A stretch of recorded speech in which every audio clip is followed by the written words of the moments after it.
de 7 milliards d'hommes et des questions auxquelles il est urgent de répondre. Comment concilier l'activité humaine et la préservation de la nature? Quels sont nos moyens de cohabiter, de partager avec cette nature indispensable?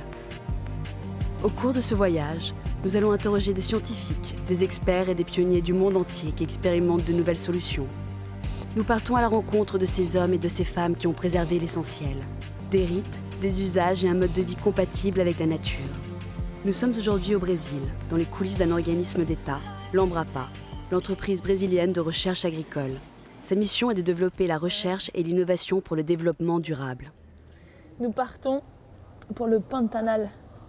Nous sommes à Corumbá. Et juste autour de nous s'étend le Pantanal, qui est la plus grande zone humide du monde, classée au patrimoine mondial de l'humanité par l'UNESCO. Pour découvrir cette immense plaine inondée qu'est le Pantanal, nous rejoignons la ferme de l'Embrapa. Plus facile à dire qu'à faire.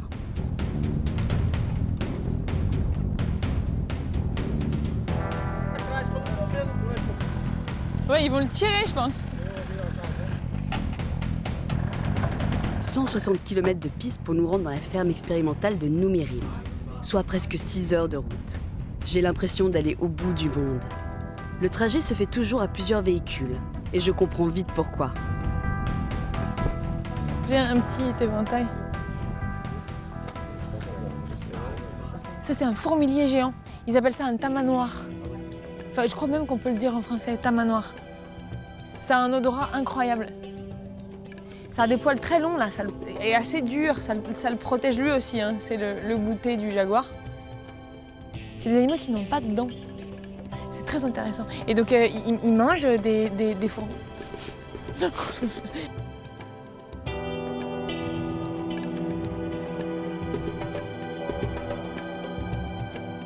L'Embrapa a été créé par le ministère de l'Agriculture en 1973. Mais aujourd'hui, cet organisme d'État emploie plus de 8000 salariés, dont 2000 chercheurs. Son budget, en 2008, a été de 368 millions d'euros, un franc succès et une référence au niveau mondial. On arrive enfin dans la propriété. Les scientifiques qui y travaillent sauront mieux que quiconque me parler de ce laboratoire perdu au milieu du marécage.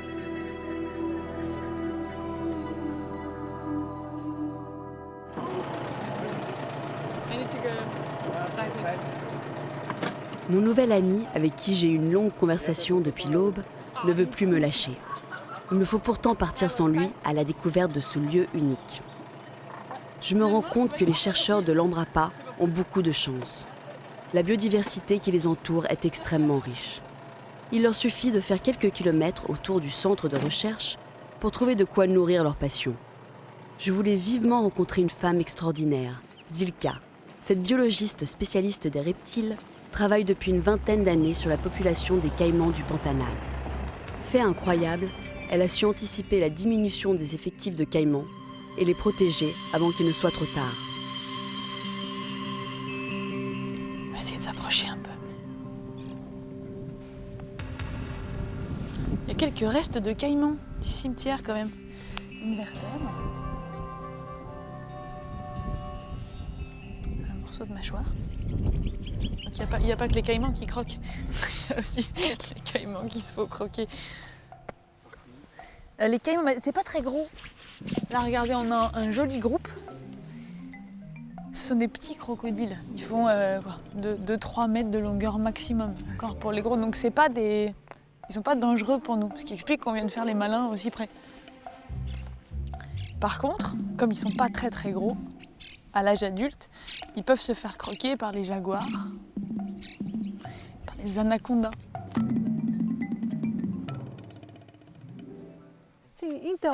Alors, dans cette région ici, dans les années 80, la chasse était très intense. Il y avait beaucoup de chasse illégale. Une convention internationale de trafic d'animaux estimait qu'il sortait du Pantanal 1 million de peaux clandestines. Celles-ci passaient par la Bolivie et le Paraguay et entraient sur le marché asiatique.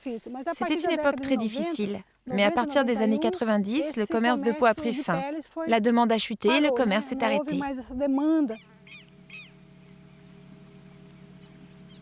Pour en arriver là, le combat fut rude. Au départ, Zilka et son équipe surveillaient les braconniers et devaient souvent s'interposer entre eux et les caïmans. Les tensions furent nombreuses, la situation parfois dangereuse. Mais cette femme passionnée n'a jamais abandonné. Après 16 ans de lutte et de recherche quotidienne au sein de l'Embrapa du Pantanal, le caïman n'est plus chassé et l'on ne trouve sur les marchés que des peaux provenant d'animaux d'élevage. Pour connaître les habitudes de ce reptile, Zilka et son équipe ont marqué au cours de ces 26 dernières années plus de 6000 caïmans. Le marquage se fait principalement la nuit et a pour but de connaître les déplacements, les habitudes alimentaires et de reproduction du caïman. Le reptile est souvent au repos la journée et très actif la nuit.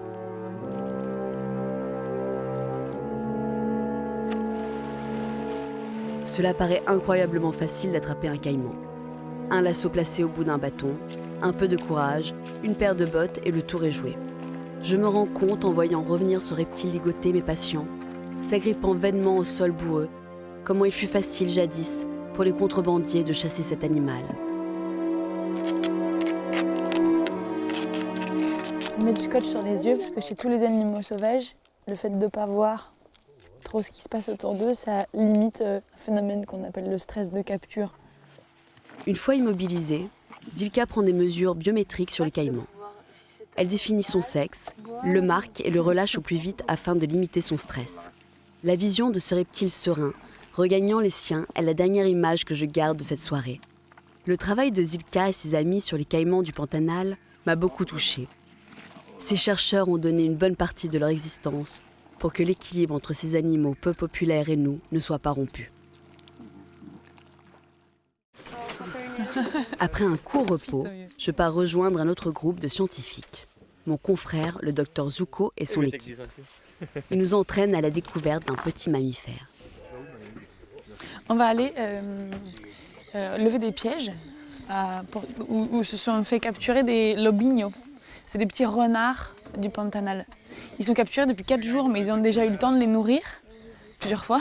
Parce qu'en fait, ils attendaient les 2 vétérinaires qui sont là, Iguar et Namur. On les surveille parce qu'ils s'approchent beaucoup des villes. C'est des animaux qui s'adaptent à toutes sortes de situations. Et ils sont porteurs de beaucoup de maladies qui peuvent transmettre aux chiens domestiques, voire aux hommes, notamment la brucellose, la leptospirose et pour eux la leishmaniose. Donc on va aller faire des prélèvements pour voir si ceux-là sont porteurs, malades ou pas.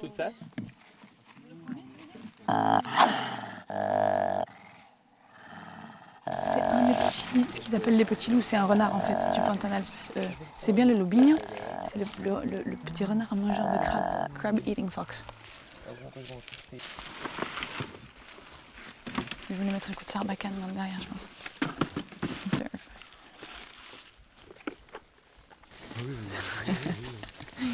Vous n'avez pas de sarbacane? Vous n'avez pas de tube? No, we go with the Vous devez pousser l'animal. Oui. Donc ils vont c'est la plus grosse cage qu'ils ont.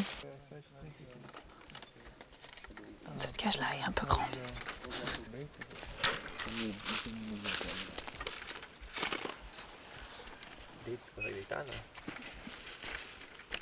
This one just? Il y a eu une intramusculaire d'anesthésique qu'on appelle du Zoletil, qui est une association entre un tranquillisant et un anesthésique.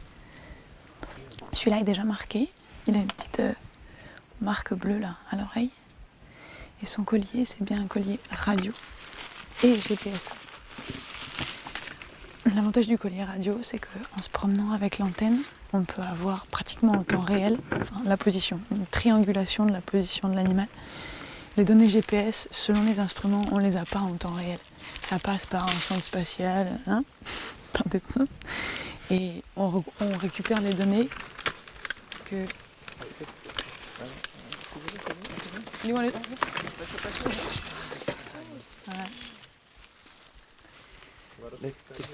C'est normal là qu'il soit échappé? Non, c'est pas normal. En fait, je pense qu'on aurait dû, ou ils auraient dû, refermer la cage. Parce qu'on pouvait la refermer. Pourquoi il est resté coincé comme ça? Bon bref, il s'est échappé. Alors ce qui est compliqué maintenant, c'est que l'animal est anesthésié, et il est parti en courant. Alors ça, avec les animaux sauvages, c'est pas très bon quand ça arrive, parce qu'il va, avec un peu de chance, il va tomber vite et on va le retrouver, d'autant plus qu'il a son collier.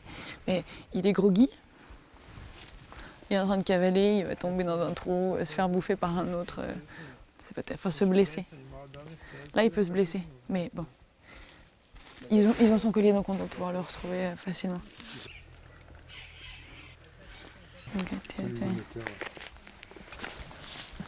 Le signal est très très fort, il pense qu'il est dans les 5-10 mètres autour de nous. Attends.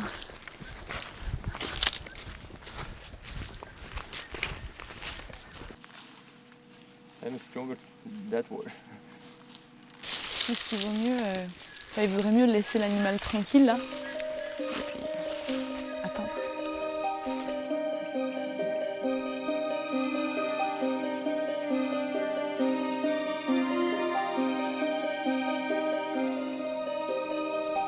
Bah oui, c'est lui, regarde, la petite bague bleue.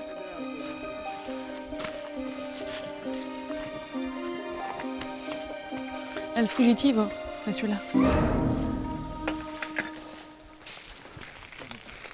Derrière.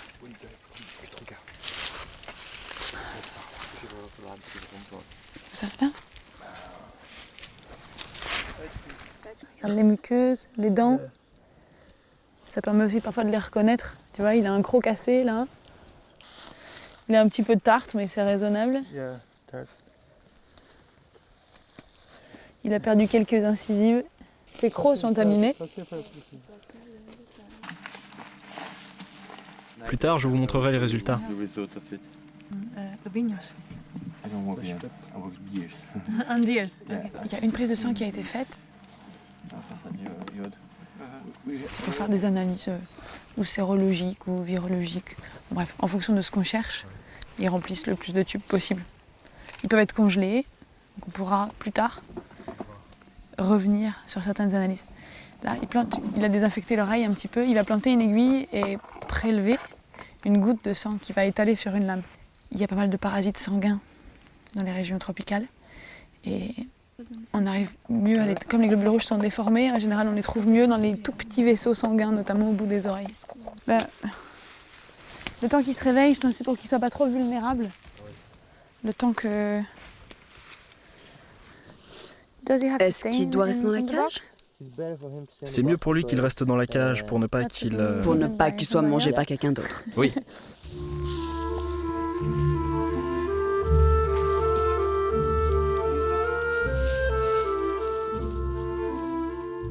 Je laisse Lobinho se réveiller paisiblement pour aller découvrir l'élevage des bovins, principale activité humaine dans le Pantanal. Des décennies de sélection ont permis à ces animaux de s'adapter parfaitement à la vie marécageuse. Le Pantanal est inondé plus de 4 mois par an. Urbano est un vétérinaire spécialiste des bovins. Il est né dans le Pantanal, dans une famille d'éleveurs. Après ses études, Urbano a décidé de revenir à ses origines et d'apporter son expertise à l'amélioration des races élevées dans le Pantanal. La culture même du Pantanal est passionnante. On a tous été élevés dans ce milieu, avec beaucoup de contact avec la nature, beaucoup de travail dans les champs, et ça nous a rendus accros à cette région. On peut y vivre et la comprendre, la travailler et la transmettre aux générations futures. Partager notre passion pour cette région, pour ce travail dans la nature du Pantanal.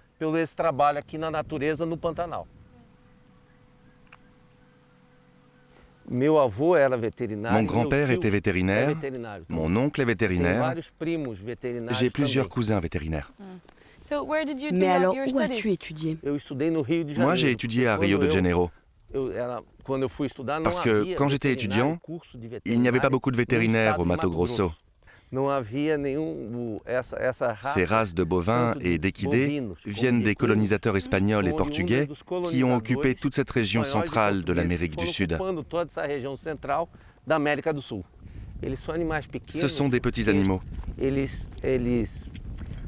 sont adaptés à cette région où il n'y a pas beaucoup de fourrage. Eux se sont totalement adaptés à ce fourrage grossier. Ici, il y a un problème de niveau de l'eau qui monte et qui descend chaque année. Ces chevaux ici peuvent paître dans l'eau. Ils plongent le museau dans l'eau et pèsent dans l'eau. Leurs sabots sont adaptés aussi à cette région. Le Pantanal est l'écosystème le mieux conservé de tout le Brésil. C'est en grande partie grâce à sa manière de produire qu'on a réussi à préserver les caractéristiques naturelles du Pantanal. C'est un système très extensif, avec très peu d'impact négatif sur l'écosystème. Si on continue de produire avec ce système traditionnel, il n'y aura pas de problème dans l'avenir. Ce système est en lui-même un facteur de conservation du Pantanal. Le Pantanal joue un rôle prépondérant dans l'équilibre hydrique de la région, en filtrant l'eau. C'est un milieu fragile, les hommes doivent élever le bétail sans en altérer le fonctionnement, afin de préserver leurs terres, leurs sources de revenus et ce merveilleux écosystème. Je vais devoir quitter cette ferme expérimentale à regret. L'accueil et l'engagement de cette communauté de chercheurs me manqueront certainement. Mais le Pantanal est immense, et j'ai entendu parler d'une ferme appelée San Francisco, au projet audacieux. On y conjuguerait tourisme, riziculture, élevage et écologie. Nous sommes à la ferme San Francisco, à côté de Miranda dans le Pantanal, dans une ferme où cohabitent culture, élevage et écotourisme. Et nous allons voir que le fait de respecter l'environnement n'est pas incompatible avec le fait de tenir une entreprise florissante.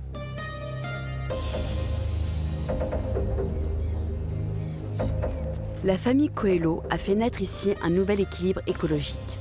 En 3 générations, il s'est déroulé dans cette ferme ce que l'on pourrait appeler le miracle de l'eau.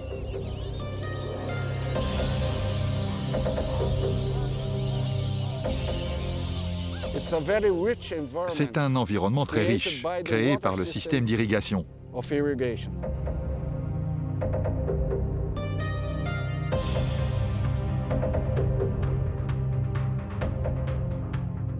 Nous avons une très bonne productivité avec le bétail, les oiseaux et tous les animaux qui vivent en harmonie.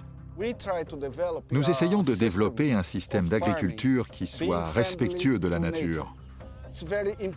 C'est important de débarrasser le producteur de ce préjugé qui le stigmatise et qui en fait un ennemi de la nature.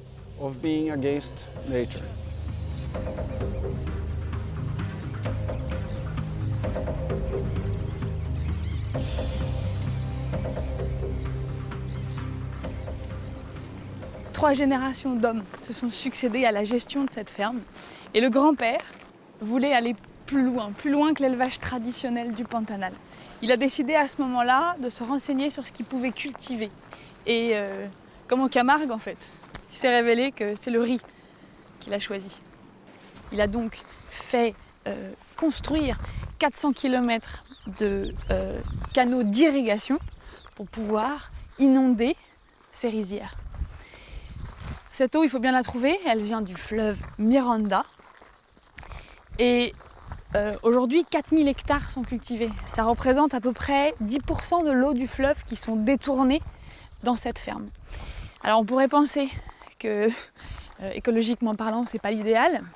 Cependant, on est obligé de constater ici que cette culture du riz, elle apporte aussi une faune incroyable. On va trouver tout ici un écosystème nouveau en fait. Là où on pensait avoir abîmé la nature, finalement, on la favorise. Donc dans les canaux d'irrigation, vous allez trouver des caïmans, des dizaines d'oiseaux, des capybaras, qui sont eux-mêmes la nourriture du jaguar.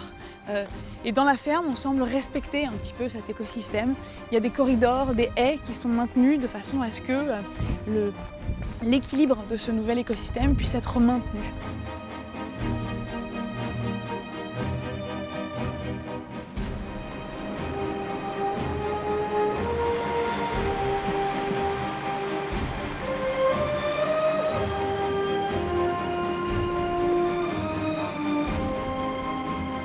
Nous sommes partis sans y croire vraiment, aux heures les plus chaudes de la journée, pour tenter d'apercevoir la plus belle créature du Pantanal, le jaguar.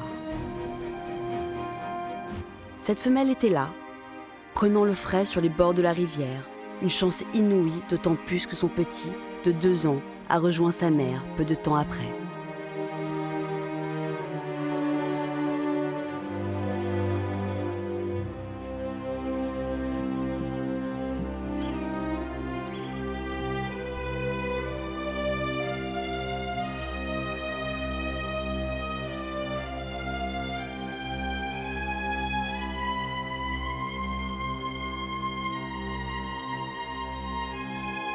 L'un des projets phares de la ferme de San Francisco tourne autour du jaguar.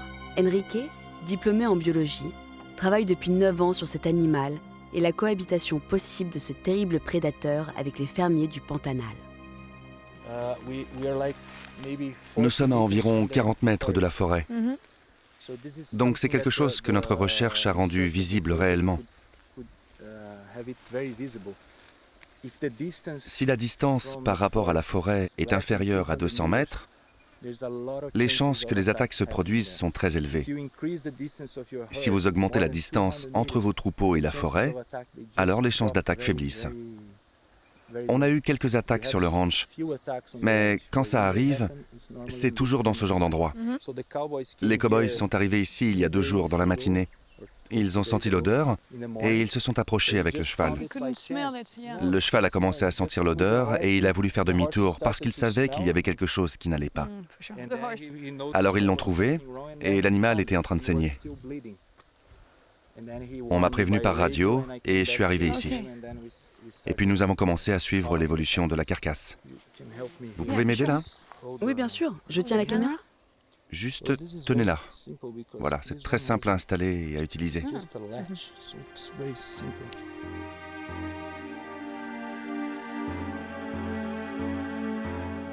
est prêt, la carcasse. Les caméras ont été mises en place. Et maintenant, on va patienter jusqu'à ce que la nuit tombe et que Sa Majesté le jaguar veuille bien se montrer. On va attendre que la nuit tombe. C'est le moment où ils sortent habituellement. Et on doit être très calme. Parce que les buissons sont normalement très calmes la nuit. Donc n'importe quel bruit qu'on pourrait faire, comme un tout-sautement, un éternuement, ou même chasser un moustique en se frappant sur le bras, pourrait faire comprendre au jaguar qu'il y a quelqu'un.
Le lendemain matin, nous retournons voir la carcasse de la vache.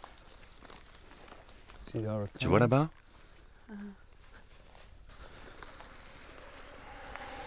Tu vois? Alors c'est une jeune vache? Oui, c'est une vache d'environ 1 an et demi. Normalement, quand ils attaquent, les jaguars sont très différents des léopards, des tigres, des lions, parce qu'ils n'étouffent pas les animaux. La plupart du temps, ils s'attaquent à cette zone, vous voyez? D'accord, ils mordent? Oui, ils écrasent soit le derrière du crâne, soit le haut de la colonne vertébrale. Elle a commencé à manger cette carcasse par le visage et aussi en dessous. C'est un signe qui montre que 2 animaux se sont nourris de cette carcasse. C'est la propreté du travail. Ouais. On voit, elle a rangé tous les os. Le jaguar a rangé tous les os. C'est nickel. Et puis après, Je pense qu'elle a pris les pièces du boucher, toute l'arrière-main. La croupe, les fessiers, tout ça. C'est comme ça. Et peut-être que demain, ça va revenir. Bon, si les mouches n'ont pas fini le travail. Mais...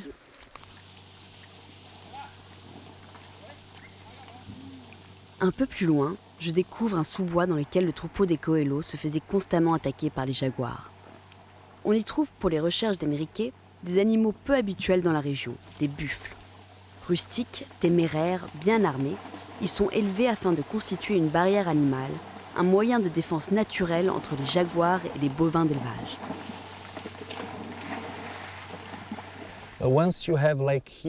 Lorsque vous avez, comme ici, une petite parcelle, par exemple 100 ou 200 hectares, le bétail est compact et peut éventuellement être utile. Vous pourriez avoir aussi un petit troupeau de buffles avec un plus grand troupeau de taureaux ensemble, afin de faire peur aux prédateurs. Enrique me raconte son aventure préférée avec le jaguar. Ce jour où, avec son assistant, il a trouvé sur sa route la carcasse d'un capybara fraîchement tué par un jaguar. La carcasse saignait encore. On s'est regardé et on s'est dit que les jaguars reviendraient. Ils n'abandonnent jamais leur repas. Alors on a garé la voiture 100 mètres plus loin, on a grimpé sur un arbre et on a attendu environ 3 heures. Puis ils sont réapparus sur la route à environ 100 mètres de nous. On pensait qu'ils traîneraient la carcasse dans la forêt pour la manger et on avait peur de rater le spectacle. Mais en fait, les jaguars sont restés là avec nous pendant 1 heure à peu près, assis sur la route. La mère se léchait la peau parce que nous étions dans la saison des pluies. Les 2 jaguars étaient trempés. Alors que la mère prenait son bain, le petit s'est approché de l'arbre où on se cachait. Enfin, où on pensait qu'on s'était caché. Le petit jaguar a regardé dans notre direction et il a fixé son regard directement sur nous. Je ne m'attendais pas à ça. On n'avait aucune protection. Le petit était très brave pour s'être approché de nous, parce que sa mère était là. Mais lorsqu'elle est partie pour la carcasse, il a perdu son courage. Il a commencé à regarder autour de lui et il est parti rejoindre sa mère. Un peu plus tard, la nuit est tombée, les bruits de la forêt ont commencé, les jaguars sont partis. On est descendu de l'arbre et on est monté dans le pick-up. C'était vraiment très beau. C'était un moment sublime.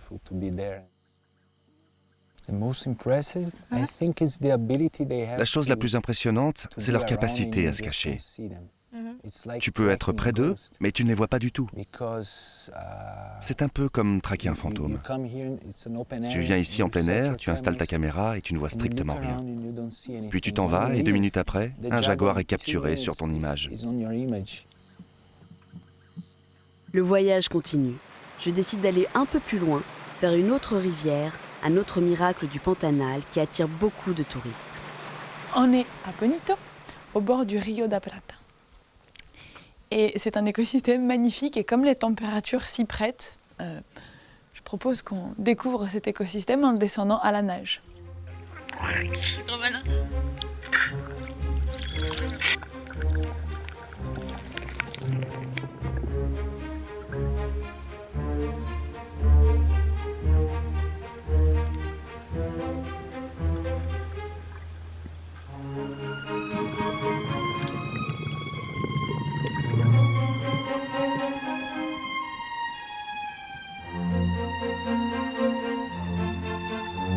Je trouve ça merveilleux. Regarde,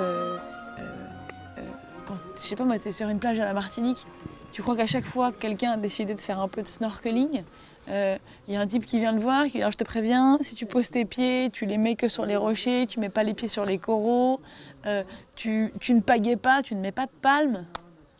Ça n'arrive jamais. Conclusion, les gens piétinent les récifs coralliens, on se gave de crème solaire avant d'y aller, on touche à tout, on embête les poissons. Ici, tu sors pas du sentier battu, t'es avec ton petit guide et on a profité du spectacle. Les poissons n'ont pas peur parce qu'on nage juste avec les mains et qu'on les pourchasse pas en permanence. Donc on flotte correctement, on les embête pas et tout va bien. Et il y a quand même 150 touristes par jour, j'imagine, toute l'année. Et ça a l'air d'être dans un état écologique tout à fait convenable, bon même, je pense.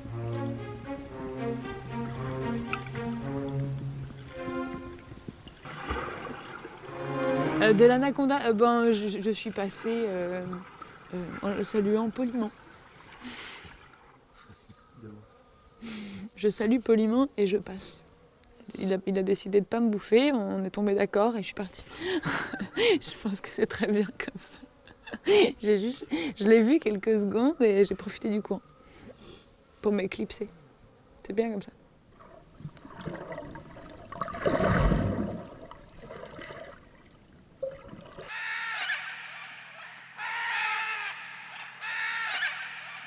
Alors, nous sommes toujours à Bonito, cette fois-ci loin des eaux cristallines, au bord d'une formation géologique qui s'est creusée lors de ces 10 derniers millions d'années. Cette formation géologique, ce trou, il accueille aujourd'hui une colonie d'aras bleus et rouges qui a été découverte en fait il y a une centaine d'années par des cow-boys qui passaient dans la région, attirés par le bruit des oiseaux et leur vol au-dessus de ce trou.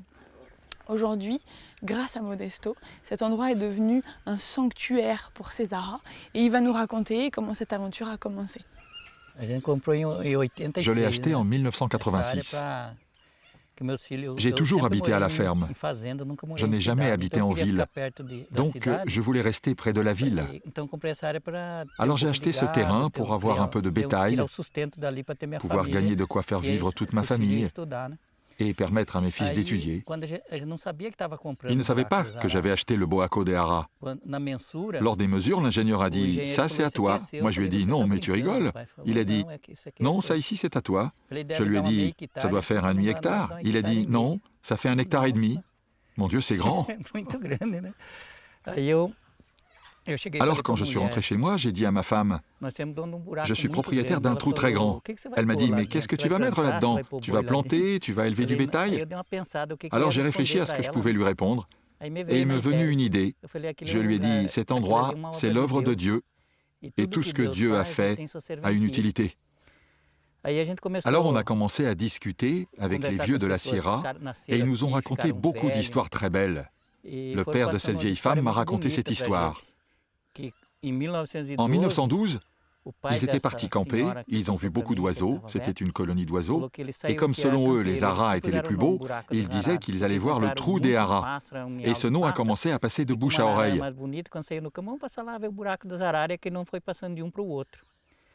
Sauf que quand je l'ai acheté, les gens l'utilisaient mal. Un autre fermier avait ouvert un accès pour que les gens puissent venir visiter. Ils apportaient de l'alcool, ils tiraient avec des armes à feu et jetaient des pierres et tous les oiseaux abandonnèrent ce lieu. Plus tard, on a eu l'idée de les faire revenir. On a donc fermé la propriété et on n'a plus laissé de gens crier et jeter des pierres. On nous a donné 2 aras qui vivaient en captivité. On les a soignés, ils ont récupéré leurs plumes et on leur a appris à s'alimenter tout seuls. Ici, il venait toujours des couples, mais ils avaient peur de descendre parce qu'ils étaient effrayés. Alors une fois que ces 2 oiseaux étaient prêts pour retourner à leur vie en liberté, on leur a fait un petit nid et on a mis des fruits du coin. Et quand les autres ont crié, ils ont répondu et se sont envolés vers eux. Aujourd'hui, nous comptons une 50aine d'aras qui vivent ici. Je ne pouvais pas venir au Brésil sans aller dans la plus belle forêt du monde, l'Amazonie, à 2800 km de là. J'avais, comme beaucoup, entendu parler de la construction d'un barrage immense, à l'origine d'un véritable bouleversement écologique et humain. Ce que je vais y découvrir dépasse mon imagination.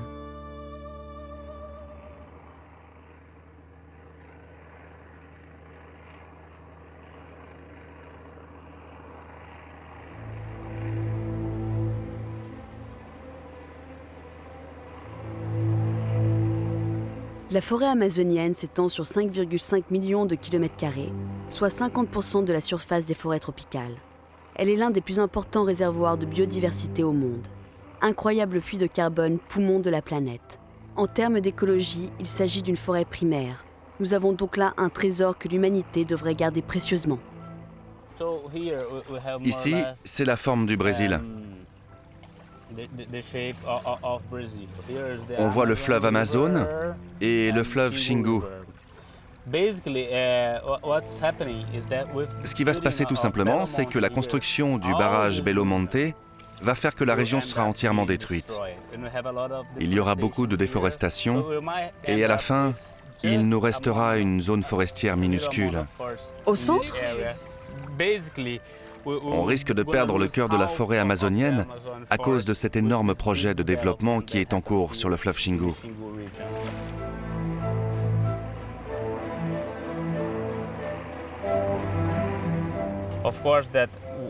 Bien sûr, on est inquiet à cause du barrage. Il y aura beaucoup à faire à cause de l'éventuelle destruction que causera le barrage. On peut visualiser ça sur plusieurs échelles. Localement, la forêt est détruite pour faciliter la construction du barrage. Une immense zone forestière sera sacrifiée parce que ce sera un grand barrage. Les problèmes majeurs seront les conséquences de la construction. Le chantier fera venir un grand nombre de travailleurs dans cette région.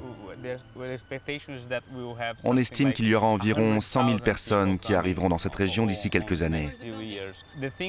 Et cela contribuera à l'accélération de la déforestation. En fait, même avant le projet du barrage, cette région enregistrait déjà le taux de déforestation le plus élevé de tout le Brésil, dans la région amazonienne. Et cette situation s'aggravera à cause de ce projet de barrage.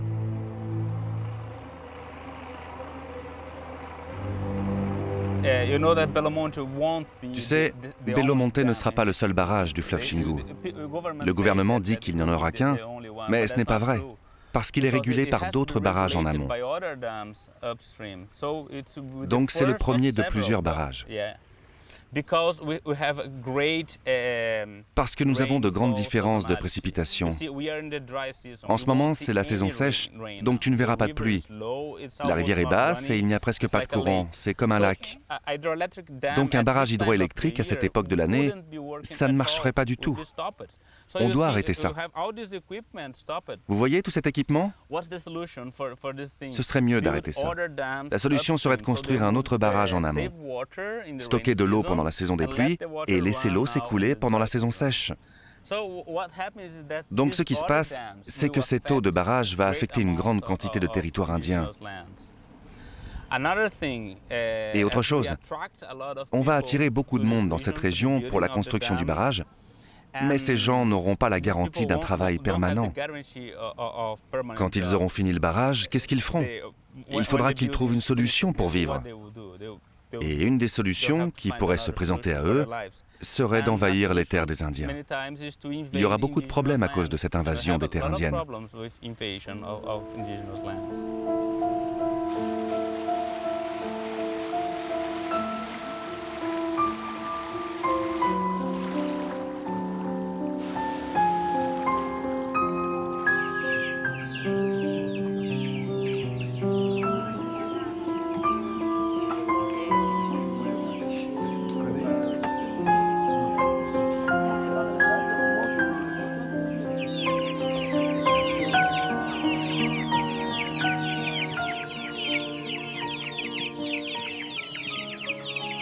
On est dans le village des Batsamba.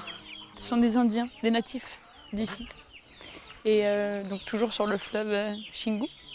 Dans la boucle en fait, dont la circulation de l'eau va être coupée par la création du barrage. Et donc c'est un village de pêcheurs. Et tous ces gens-là vont être privés d'eau en fait, tout simplement, à sec.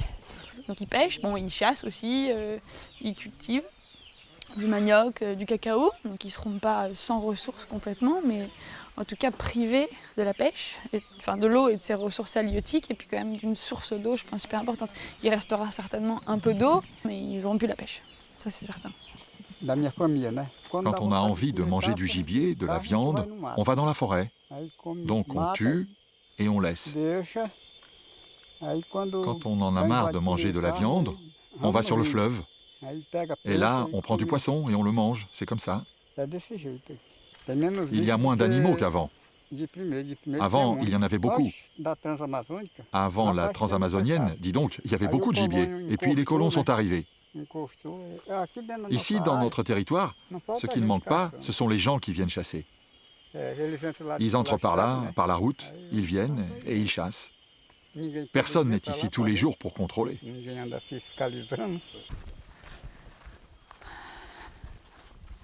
Donc derrière le sacro-saint terrain de football, il y a, c'est comme les traces d'animaux, des traces de bulldozer. Donc là, on est sur la route qui rejoint le village, et c'est là toute l'élégance de Norte Energia. C'est-à-dire que, quitte à leur couper leurs ressources principales, à assécher la rivière, ils ont quand même prévu, avant même que les Indiens s'en plaignent, une route. Une magnifique et large route, idéale pour les camions, tout ça, qui mène donc jusqu'au village. C'est quelque chose qui va nous causer beaucoup de manque. Et le fleuve, parce qu'ils ont dit qu'ils allaient lâcher 20% d'eau. 20% d'eau, ça ne va pas nous suffire. Le fleuve est pour nous essentiel, parce qu'on prend le poisson pour le vendre, pour le manger. C'est quelque chose qui est normal pour nous d'attraper un poisson, 2, 3, 4, on fait un bon repas. Et quand on pense que tout ça ne va plus être possible... Je continue mon voyage au fil de l'eau pour aller chez Aldis, devenue la porte-parole des paysans qui vivent le long de la rivière. Elle lutte pour l'arrêt de la construction du barrage de Belo Monte depuis déjà 10 ans. Quand il n'y a rien à faire dans la maison, j'aime être ici. Je sens le vent. Il y a même une chaise longue. Bon, je ne suis pas feignante, hein. Je m'assois ici et je regarde le fleuve. Ces derniers temps, on pense beaucoup à Belo Monte. Parce qu'on en parle depuis 5 ans, mais là, depuis 1 an, on en parle beaucoup. Ils sont venus faire des mesures.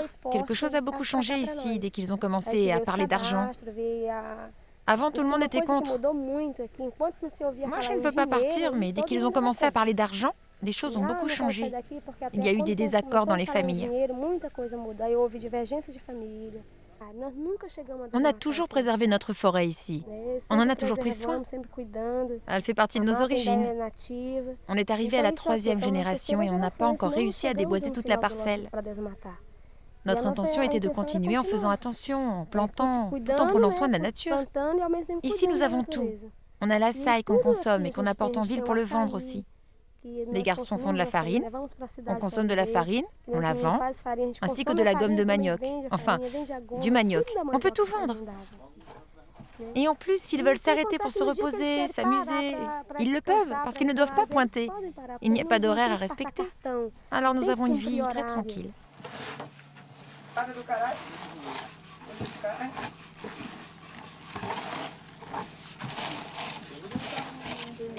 Ouais, on n'improvise pas comme ça un geste ancestral, hein, mais ça va aller. Bon là non, ça va, je tiens bon. Et je pense que toute l'après-midi ça fait des bras. J'ai peur qu'il aille boire une bière et qu'il me laisse avec la farine, avec la récolte.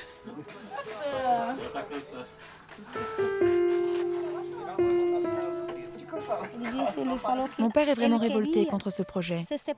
Il a dit qu'il voulait être enterré ici, comme ma mère, avec ses grands-parents qui sont morts et enterrés ici. C'est ce qu'il voulait pour lui aussi. Et ça ne pourra pas se faire parce qu'ils ont déjà pris des mesures pour le cimetière et ils l'ont isolé. Mais même s'il mourait maintenant, il ne pourrait plus être enterré ici.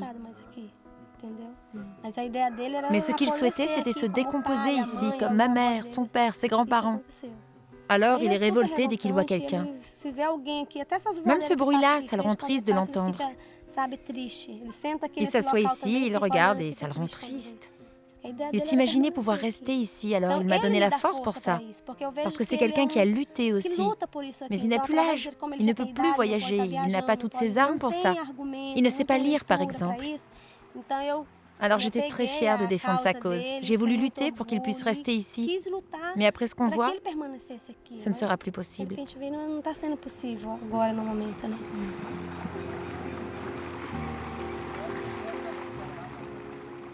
Le lendemain, je me rends chez Ribeiro, un pêcheur qui a installé sa maison, son bar, sa vie en fait, sur une petite île qui sera bientôt submergée.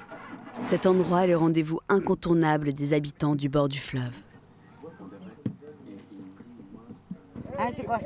On aime le poisson, on aime pêcher. On a toujours été habitués au fleuve, à faire de la planche, à ramener des choses du fleuve, des crustacés. Nous savons que tout va changer, mais nous sommes sûrs qu'ils ne vont pas nous abandonner. Je suis sûre qu'ils vont nous donner quelque chose. Ils ne vont pas nous abandonner, non? J'ai été indemnisé pour une île, sur la zone sèche, où ils assèchent le fleuve là-bas. J'habitais là, bien en face, une île comme celle-ci, un peu plus grande. J'avais une maison en bois.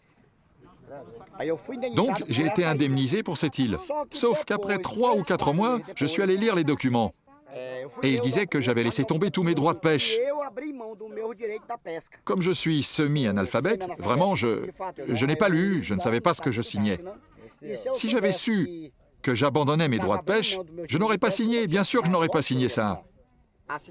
La situation est critique, parce qu'à 1 heure d'ici, c'est un territoire indien. C'est assuré par la loi brésilienne que nous sommes interdits de pêche. C'est interdit de pêcher. Mais où est-ce que nous allons pêcher? Ça va devenir un lac pour l'industrie hydroélectrique, une zone privée, et nous, on va pêcher où? Voilà la grande question. Où est-ce que nous allons pêcher? Sur cette même île, on a rencontré quelqu'un qui est au courant de rien, et puis le chef du syndicat des pêcheurs du coin qui nous témoigne lui aussi qu'il s'est fait avoir parce qu'il a signé des documents et que malheureusement il ne sait pas bien lire ni écrire, et donc il a compris à peu près ce qu'on lui demandait, mais il n'a pas lu entre les lignes. C'est affligeant, c'est super triste. La création du barrage de Belo Monte a mobilisé les médias et beaucoup de personnalités, comme cette visite de soutien à la cause indienne de James Cameron et Arnold Schwarzenegger en mars 2011. Toutes ces mobilisations étaient fomentées en grande partie grâce à une organisation humanitaire dont le siège est à Altamira, Xingu Vivo. Xingu, du nom du fleuve qui va être sacrifié, et Vivo, vivant. L'âme de cette mobilisation s'appelle Antonia Melo. Cela fait 20 ans qu'elle se bat sans répit pour la sauvegarde du fleuve et des peuples qui en vivent. C'est en grande partie grâce à elle que la résistance continue, malgré tout. Xingu Vivo mène un combat difficile contre les puissances financières qui ont mis en place des budgets colossaux pour la création de cette retenue hydroélectrique. Nous défendons les habitants, les riverains du fleuve, les pêcheurs, les indigènes, les personnes qui sont les plus vulnérables face aux projets monstres de destruction qui expulsent les communautés, les familles de leurs terres, de leurs maisons, sans égard pour leur culture, leurs racines, leurs liens familiaux. Il s'agit d'une situation d'extrême violence. À cause de l'implantation du projet de Belo Monte pour les familles, pour les communautés ici à Xingu de la Grande Volta. Les peuples indigènes se sont soulevés. Ils ont organisé ici à Altamira un rassemblement en février 1989. Ils ont appelé le gouvernement et ils leur ont dit qu'ils ne voulaient pas de leur projet, qu'ils ne voulaient pas que l'on détruise leur fleuve, leur vie.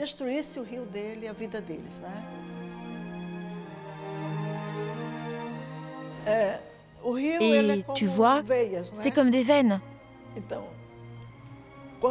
Alors, quand ils tuent le fleuve, ils ne tuent pas que le fleuve. Dans le cas de Xingu, ils détruisent l'Amazonie et ils détruisent notre planète.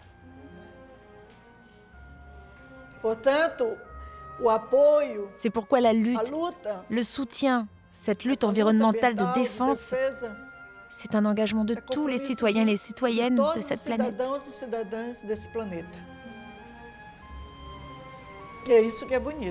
C'est ça qui est beau, c'est ce qui se passe ici.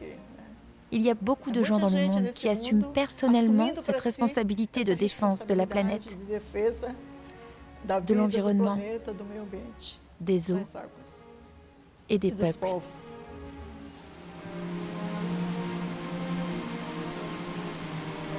Il y a pour moi de plus frappant dans la région, en Amazonie, c'est que le Rio, Xingu ici, c'est le théâtre d'un affrontement entre ce que la nature a vraiment de plus joli à offrir, C'est la forêt tropicale primaire, luxuriante, magnifique, et de ce que l'homme a de plus laid à offrir, c'est-à-dire son goût pour la violence, pour l'appât du gain, et la façon qu'il a finalement de respecter ni la nature, ni les autres hommes.